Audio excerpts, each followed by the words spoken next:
So I'm Gail Bradbrook. I'm one of the co-founders of Extinction Rebellion. We're really happy to have Paul Engler and Mickey, who's also been coaching us around our movement building and our movement strategy. And Roger and I had a call with Paul last week, and Paul had 2 time slots available, and we just wanted to have a chat. Really, there were some interesting things got raised last week.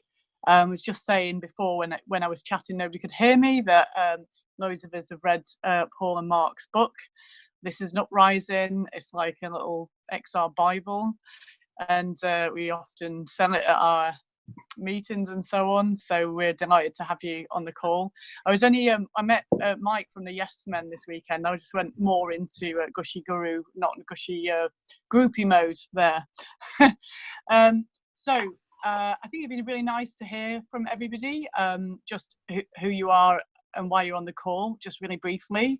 So yeah, I've introduced myself, and then we'll just pass it on to the next person you can see. So I can see Mickey's behind me in my box. Are you talking to me to introduce myself? Yeah, just briefly. Yeah. Okay. I am a fan of Gail and everything that came after that. I want to do everything in my power and sustainability to support XR and everything that has any hope or chance of turning things around. That's why I'm here. Thank you. You could pass it on, but I'll do it to save you on mute and passing it on to Paul, but pass it on after you're done. Remember to unmute, just to introduce yourself briefly. You got to unmute though. My name is Paul Engler. I live in Los Angeles, California, in an intentional community called the Center for the Working Poor. I also am a movement director with INI and one of the co-founders of Momentum. That's it. I pass it to user. Hey, hello. My name is James Dean. I'm the literature distributor currently for Extinction Rebellion in England, and I'm buying your books and selling them, Paul, and basically trying to get other people to buy them. And yeah, so thank you very much for producing that. I'm also in the regen culture, and I've been doing legal observing work as well. Next is Robin. Yo, yeah, I'm Robin. I'm part of the communities team, Extinction Rebellion, looking at what different communities we're kind of interacting with, but also how we're getting the message out to different communities, looking a lot at community organizing and how we're sort of growing the movement. Yeah, pass it on to Mafia. Hi, Mafia. I'm in the political strategy and connecting communities and this kind of vision sensing thing that's kind of emerging. And Gail put me to Paul's book, and it just looks amazing in terms of the non-violence and the craft of non-violence. And so I introduced a bit of it into the Spring Rebellion, and really looking forward to hearing more about Paul's perspective. And I'll pass it on to Alima. Hi, I'm Alima. I'm one of the local coordinators in Cambridge for XR, and I do various other things, and I'm interested in learning as much as I can. I'm quite new to activism. I may as well go next. I'm Carl, also based near Cambridge, have several jobs within XR, but mainly I've been trying to think about what divides movements, what divides society, how that's held exploitative societies in place for hundreds or thousands of years, and what we can do about it. Choose them. And I'll choose Nils. Hello everyone, I'm Nils. I've been part of XR since the start in May, and I'm quite a lot of work on the international side of it. I'll pass it on to Anna O'Brien.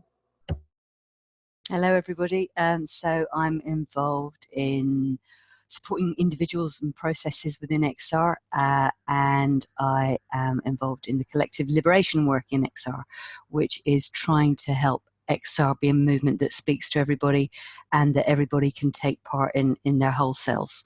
And sort of, yeah, looking at sort of decolonizing XR is my ambition. I'll pass on to April. Hi, I'm April. I'm involved in XR for a while now. I'm on the guardianship team, and I'm helping evolve conflict resilience and building robust communities within regenerative culture. Thank you. I'll pass it on to Eek. Who's next? To Greg. Hi. Hi, Greg. I'm in New York City.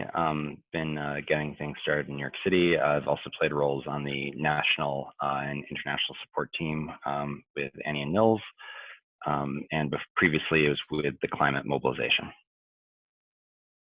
I'll pass to you, Rebecca.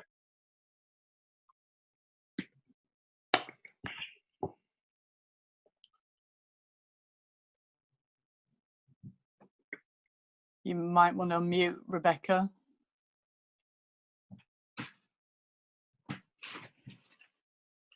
She's already unmuted.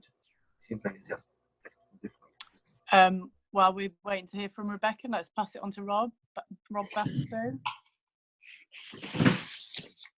Hi, yeah, I'm Rob Bastow. Been with XR pretty much from the start, and I'm involved with the sort of finance and legal teams. I'll pass it on. If we can't hear Rebecca, go for Stu. Oh, who's that? Is that Rebecca? Hi, this is yeah. Stu. Hi, sorry. So I am also in New York City. Whoops, we're getting feet. Okay, I'm also in New York City. I am doing a number of things. I helped to set up this call with Paul. I used to work or live at the Center for the Working Poor also. And now I'm here in New York City, kind of working on regenerative culture and also facilitating some consulting with momentum training and relational uprising. Thanks. I'll jump in then. Hi, I'm Stu. I've been with XR from the start and rising up from the start really, and I enjoy facilitation and currently involved in doing some regen stuff. Hi. And passing it on to Claire.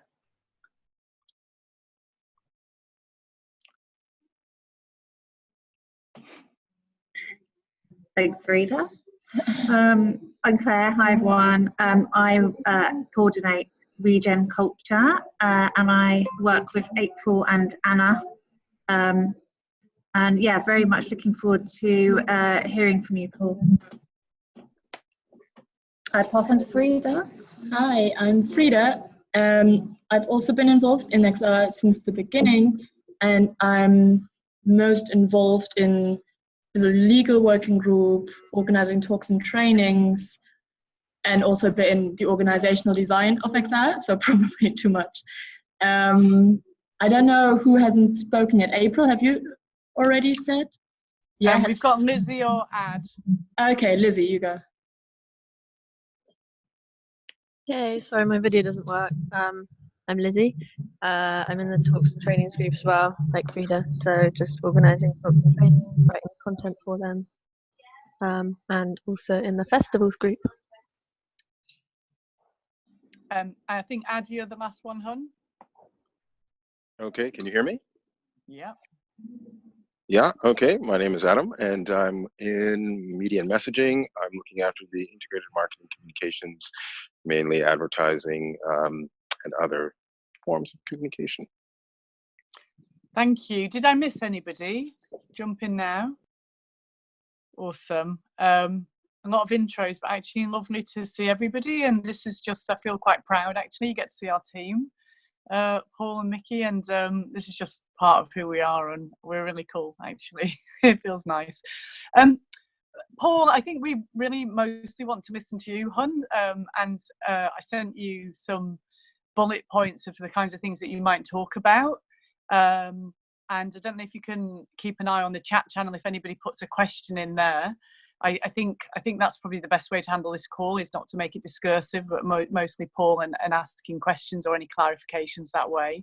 I do just need to say that this was the only time we could do, and I just have I've got to take children to rugby, like in the middle of it somehow. I'm just going to be super mum and manage. But Paul, how long did you have? Because I probably just I have about 2 hours. Awesome. So we can carry on as long as folks may or may not stay for that long, but this is great. So yeah, shall I say what the points are, Paul, or do you just want to free fly with them? Have you got them to hand? Why don't you put the points in the chat so we can track? Okay. Robin, are you able to do that, my love? Because I'm tasking across different texts here, just because I needed to. Where are the points? I emailed them to you, hon. Okay, yeah, I'll put them in the chat. Thanks, Mickey. I think I think I got them. I mean, I don't think we need 101 on these, Paul. It's just a kind of, assume that we know something about things like this, but like, give us some of your extra on it. I think I got them there. Okay. Okay, so the first question people ask me is what are the important components of DNA, and what is DNA? Well, when we at Momentum and a lot of my study of movements, there's always a DNA of every movement. And being able to track what is the core elements of the culture that's replicated in a decentralized way is very helpful for movements to understand what their DNA is. And most of the time, it's very implicit. The DNA is very implicit, and meaning that it's people don't know the culture they're swimming in. They kind of pick it up, and they pick it up generally in the early stages of the movement, and then it gets replicated through a process of assimilating culture or spreading the culture. And a lot of times that is done also through leaders that hold it in an embodied way. They hold it, they don't really even have an explicit understanding of all the assumptions they make. So in a lot of movements that we studied in the United States and across the globe that are what we call mass protest movements, a lot of the movement is a very simplified DNA that gets replicated very quickly when the movement goes viral. And it's generally based on tactics. So because tactics are very easy to replicate, and so people generally pick up a culture of a tactic, and it spreads. But the problem in movements, a lot of the problems are baked into the culture, because once a viral movement takes up that DNA and it spreads, it's very hard to change it in a decentralized process. Because in hierarchical organizations, when the DNA is really embedded in strong leadership, and then there is a command control process, then it's easier to make tweaks to the DNA. It's very hard in viral movements to do that. So a lot of the vocabulary around DNA and the analysis of that we thought was very helpful was from this organizing guru in the United States called Marshall Gantz. And what he says is that the major elements of DNA, the essential piece that a DNA needs in a movement is what he calls narrative, strategy, and structure. And that's embedded in a culture. And what we realized is in good decentralized movements that are able to be very complex, they make it very explicit. They make the DNA very explicit, and they go through a training process of training everyone in the DNA so that the DNA can be a lot more complex than if it's just embedded in the leadership or in the culture implicitly. It can be explicit, meaning people understand it, it's super clear, and the processes of communicating complex DNA gets disseminated in the culture, which allows for more complex DNA that has more complex understandings of narrative, strategy, and structure that allows the movement to grow. We were very influenced by the Serbian revolutions, the Serbian revolutionaries in Optor, who were one of the first people that studied decentralization. And they weren't going to do large, like, consensus-based decision-making process. As instead, they were thinking about how do we make it very horizontal, but also how do we do that in a way that functions very well. And so, and then we realized that lots of the great decentralized organizations and movements have a similar process than what we learned from the Serbians, in that they have what we call a front-loading process, at which they really clarify the DNA of the movement. And it's not just around tactics. In the United States of America, a lot of movements really explode around a tactic, and they have a narrative around that tactic. They have a strategy around that tactic, and they have a structure that's designed for one cycle of what we call momentum. And that sort of explodes, but then the movement has all these problems because the DNA is too simplistic for it to go through multiple cycles or for it to be flexible around tactics. And a lot of our training in the United States was around nonviolent direct action trainings, which are anywhere from like 2 hours to 8-hour trainings, where we primarily train people in tactics, not in strategy, not in theory of change, not in structure, very little in structure. And very little in meta-narrative. The meta-narrative is really built into 1 or 2 tactics, but not, and you see that in Occupy, you know, there was a front-loading process, there was a DNA that had a narrative, a strategy, and a structure, but there wasn't really a clear process, except for going to large general assemblies where people could pick it up implicitly. There wasn't very good implicit processes, but there was some nonviolent direct action training that sort of taught people how to belong or participate in occupations across the United States and the globe. So a lot of what we recommend in Momentum is we were trying to figure out what are better ways of doing mass protest movements. So this is an uprising, and Momentum was sort of taking the best practices from different movements and trying to figure out how do we build better mass protest movements. And one of the cornerstones is we really believe people need to go through a deep process of front loading.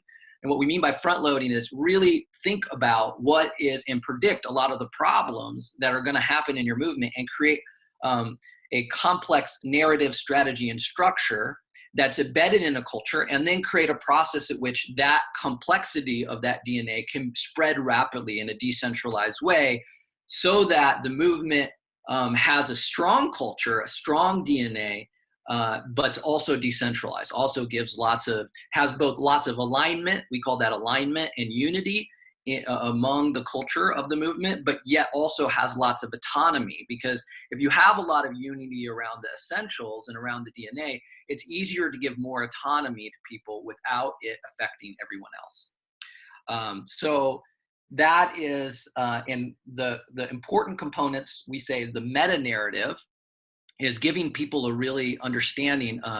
And a lot of our work on the meta-narrative was developed through a whole field of communications in the United States that we studied. George Lakoff, Drew Weston, the Center for Story-Based Strategy, Jonathan Matthew Smucker, who developed what's called Beyond the Choir, which are all these people that study how to create meta-narrative. What I mean by meta-narrative is a narrative in which lots of diverse narratives can be situated. And that narrative, the meta-narrative of the movement, is actually involved in the frame, in a framing battle with how the public perceives the issue. So it's not just what you think or the narrative for you or the movement, but it's also a narrative that's specifically designed to engage the public. And then when we talk about strategy, we talk about theory of change and grand strategy. So strategy is not a detailed list of how you strategize or telling you what to do and you have to follow all these really specific rules. It's more getting people oriented and aligned in a general strategic direction. Some of this we got from civil resistance about how to do strategic planning. But basically what we realize is some movements have a more detailed grand strategy, and some have what we call more of a theory of change around mass protest movements. And to summarize what that is that people basically have to really understand that the purpose of the movement is to polarize, is to win the public, is to target the public, win the public, create cultural change. And we do that through actions, and actions we are able to win over public opinion and activate the base. So it's our goal is to create, a lot of times we talk about the 3.5% rule, but it's to get a critical mass of people actively involved and to get 50% plus one and polarize. We call that positive polarization, not negative polarization. Almost always the public isn't going to like the tactics, and a lot of times you're not going to get a majority of people that actually join the movement or actually even like a lot of times the tactics or the movement, but you need to get 50% one polarized around the issue. And you have to have, and also the narrative has to be constructed so that you can get a critical mass of people participating in your movement, which is really challenging.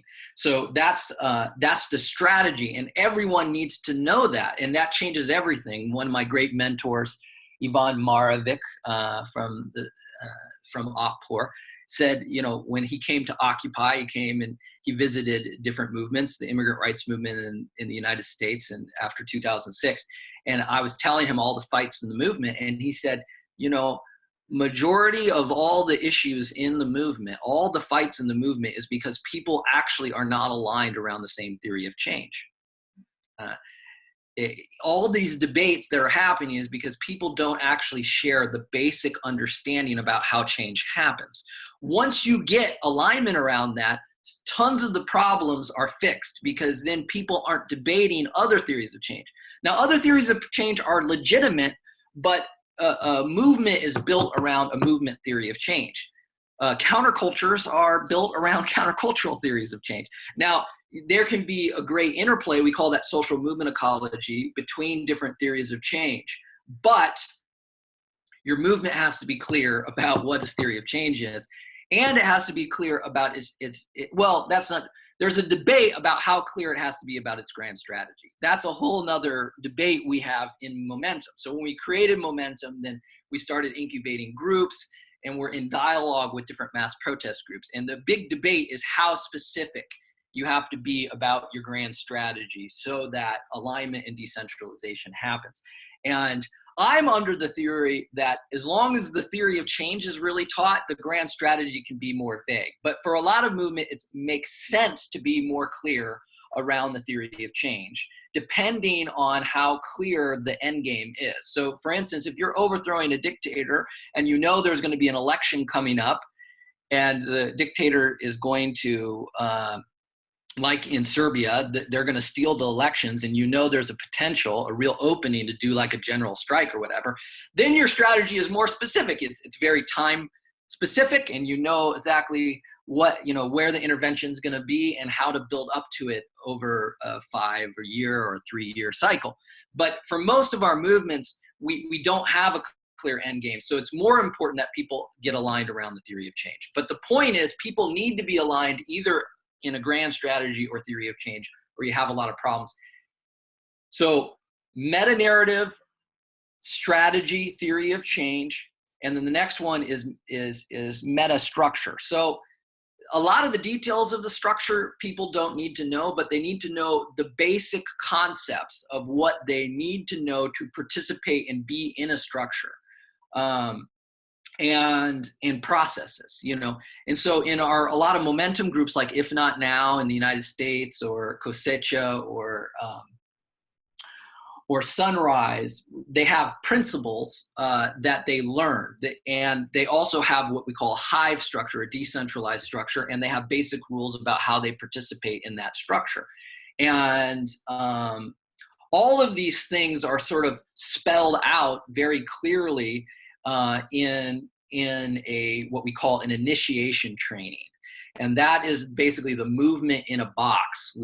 It's like packaged so that you have complex DNA, and the movement is very well packaged, and then it's given out in what we call initiation training. And we learned this from a lot of different movements, but especially the MST, which is the Landless Peasant Movement in Brazil, their initiation training is like 6 weeks long, where you drop out and you live in an occupation, and and we were really influenced by seeing how MST is super committed to both decentralization and also unity and alignment. And but Optor did an initiation training that was generally 2 to 4 hours over a period of 5 days. A lot of our movements generally do an initiation training that's about a day. Is very short. They generally need about 2 days on a weekend to be able to do it, and they're generally about 16 hours long. And that is the initiation training. And then upgrade trainings are trainings that are after that. But how do you create a decentralized, scalable training model that trains trainers to basically hand out that DNA is one of the cornerstones of momentum theory. So that was like the first one. The first, what is the essential? So first I want to slow down and get some. Can I just say something, Paul, that might be Yeah. useful for everybody? I don't know if it is useful, but I sort of thinking about this in the last few days realised that Rising Up, which has been formed for a couple of years, basically had a grand strategy. Whether it's good enough or whatever it does, talks about pillars and so on, the 3 pillars of media, democracy and finance system. And but Extinction Rebellion, I don't ever want to call it a campaign, because it's a rebellion, right? I don't want to call it a campaign. That's like so its theory of change is get people on the streets in capital cities, close them down until the government negotiates.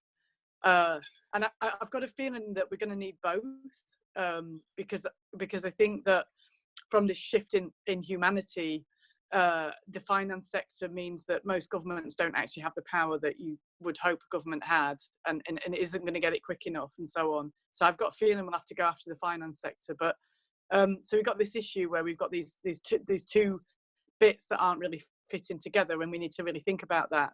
And then the other thing, just so folks know, when we were talking with Paul last week, and I don't think Paul's had a experience of this, but most of the movements that we're talking about, I know we've looked at Occupy as a model, but were basically within a country, right? They weren't spread across loads of different countries.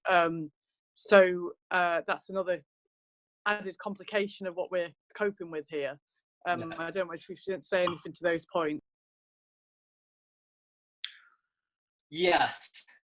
Well, the thing is about my experience through coaching different movements is that you really have to hammer the theory of change, because people come into your movement, and even though they say they agree with your theory of change, a lot of times they don't. It's that you have to really hammer, we're here to target the public. We used to have bracelets that we would hand out when we did momentum trainings that say target the public, and we have a whole curriculum in momentum about getting people aligned around the theory of change. The grand strategy, to me, it's very hard to change the grand strategy once you unveil it and stuff. And I think it's good to have some of that thought out, but if you have a theory of change, your movement can enter into a debate about how to change that grand strategy in the future. But if you don't have alignment around the theory of change,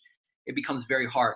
And social movement ecology also allows people to understand that a lot of people that enter your movement actually are entering it for different needs, different theories of change. And so being able to be very clear about what your theory of change is and how you're different than other people what we've seen again and again in Sunrise and Kostecha, and if not now, in all these different movements, and in the Serbian example, is that that ends up being one of probably the most important thing that they have to do in their initiation training.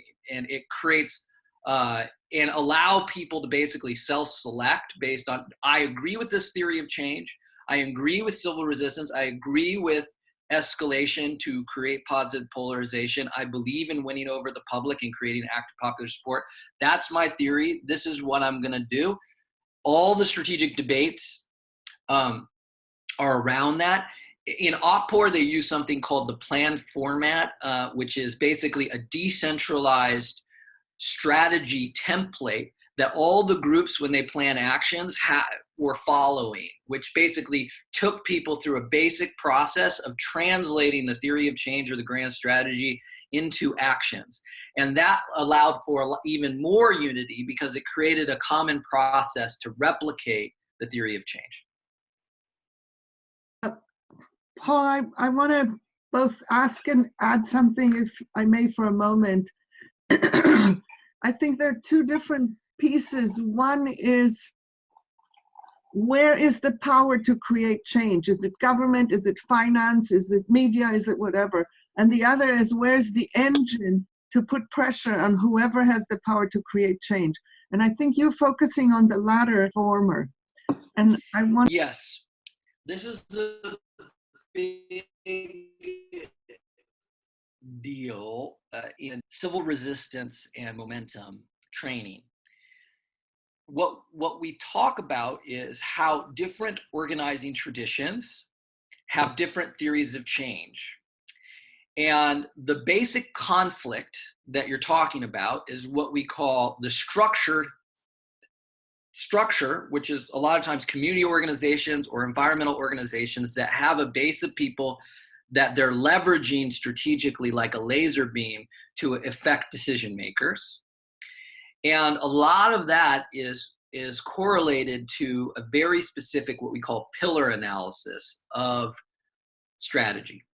This sounds, I'm dropping a lot of lingo here or whatever, but what I'm trying to say is civil resistance is more, and mass protest movements are more trying to change the weather rather than be specific about how to topple the pillars, okay?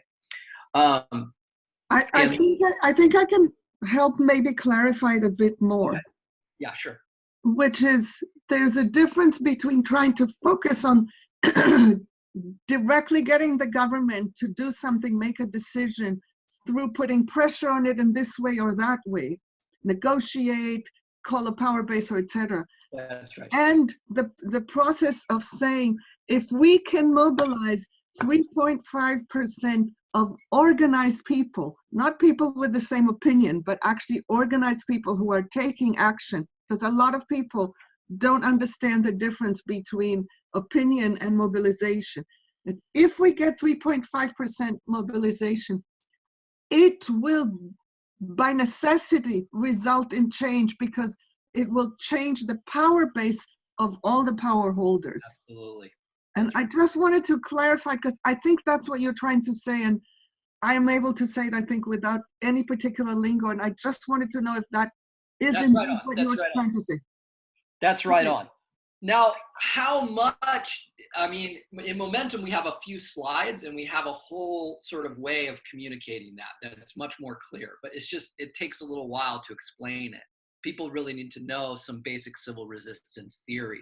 But basically this idea of who are you targeting? And what I mean by targeting is your movement focuses on changing whose opinion and who are they targeting. And it's like a pyramid, right? And the pillars of different institutions are actually holding up the top decision makers.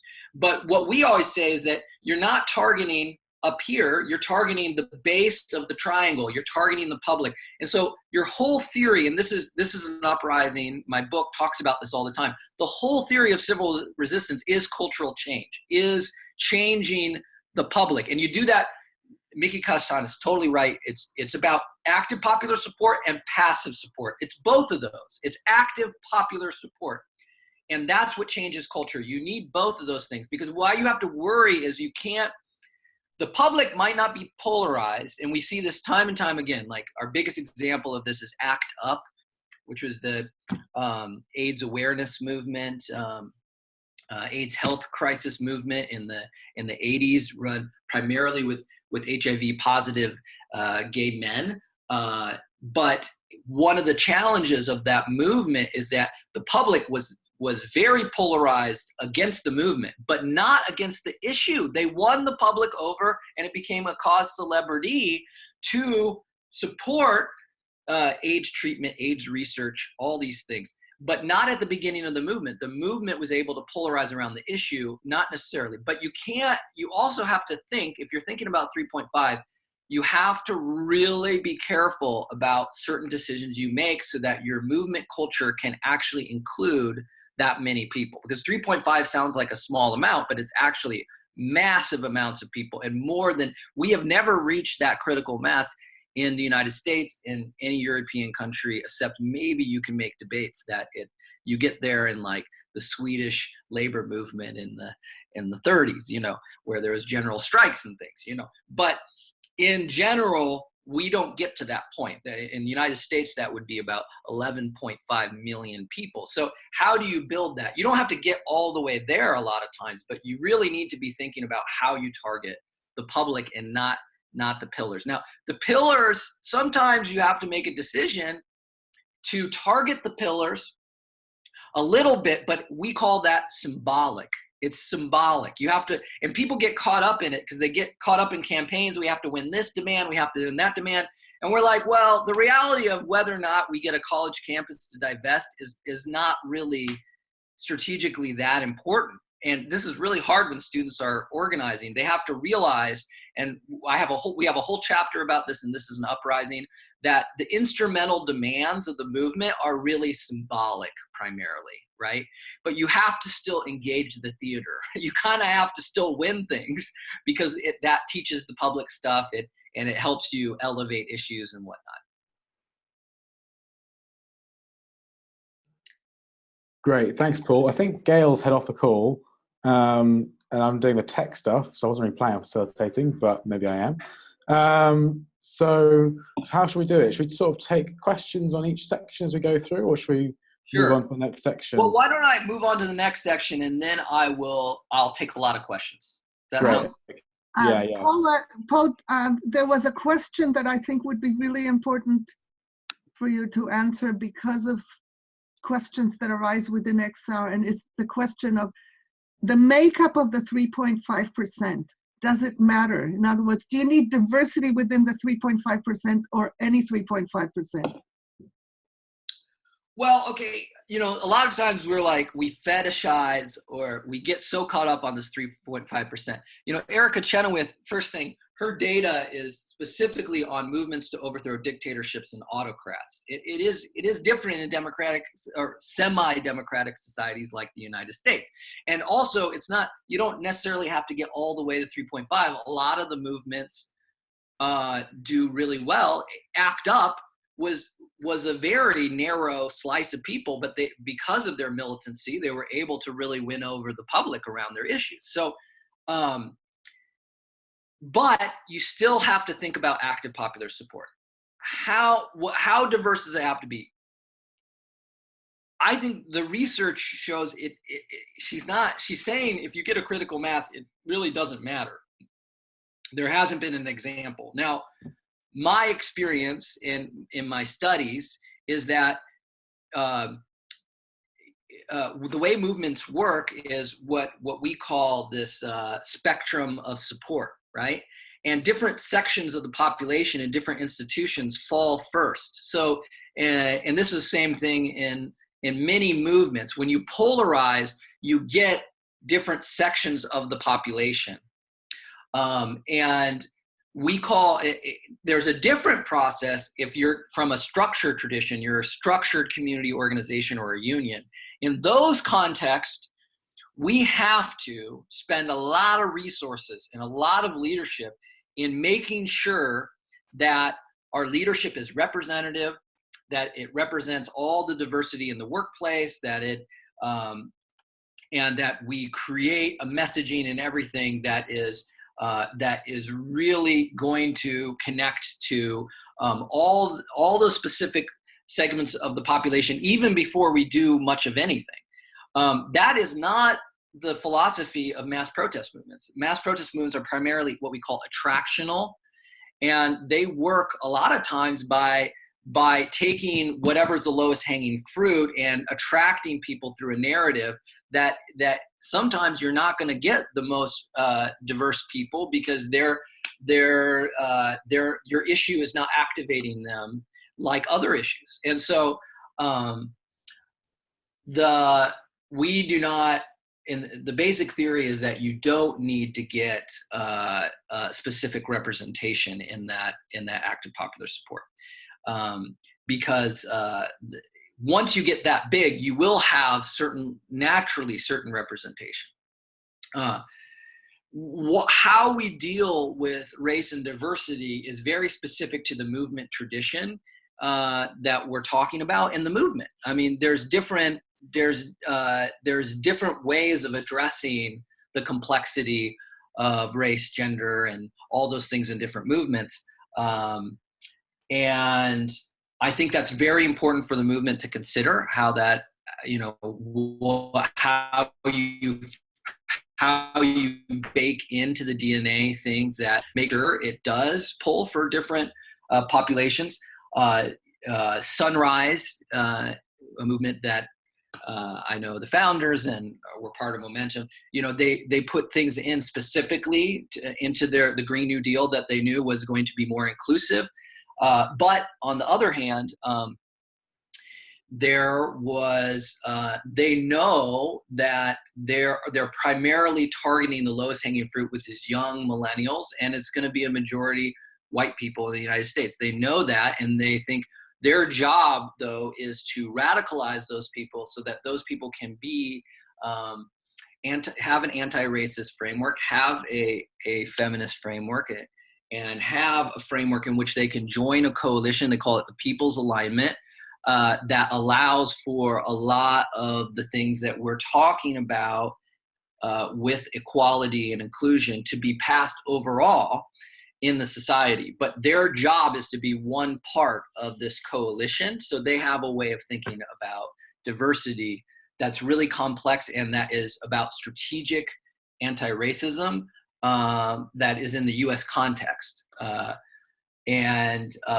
they sort of acknowledge that their movement is not going to attract a majority people of color or the diversity that a lot of people on the left really critique and challenge them on.